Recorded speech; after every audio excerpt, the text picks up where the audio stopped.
Hey there, so today we're taking a look at BattleBit Remastered running on the Ryzen 3 3200U, the Ryzen 5 5500U, and the Ryzen 5 5600U. All three of these systems here pretty much are covering the price ranges all the way from $120 up to around $300. So you can find mini PCs and laptops with these chips in a wide variety of price ranges. Obviously, laptops are going to be more expensive than that. All of these are mini PCs though, and they're all linked down below. With that said though, there is some pretty major gaps in terms of performance here, specifically going from the Ryzen 3 all the way up to the Ryzen 5s. The Ryzen 3 3200U is of course based off of the original Zen process in comparison to Zen 2 and Zen 3 on the Ryzen 5 5500U and the 5600U. All of them are using the Vega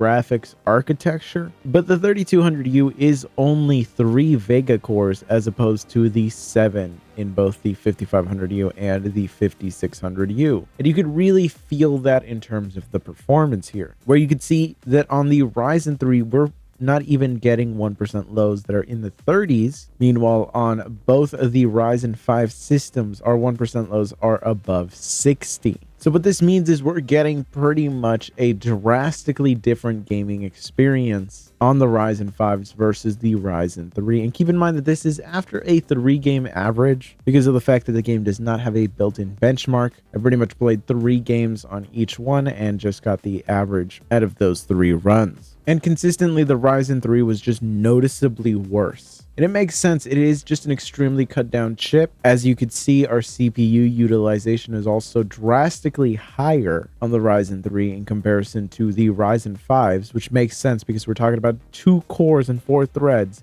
versus 6 cores and 12 threads on both of the Ryzen 5s. For essentially $100, you get significantly more PC, to the point where any system with the 3200U where you plan on doing any kind of modern gaming, it really seems to be pushing things. Especially with how heavy Windows is, trying to play any games on top of that already just seems like a pretty brutal task. So in general, I would really recommend just playing the Ryzen 5s. You can usually find systems with the 5500U and 5600U for around $100 more than the system with the 3200U. And those $100 gives you so much more computer that honestly, I don't think it's worthwhile to go with the 3200U.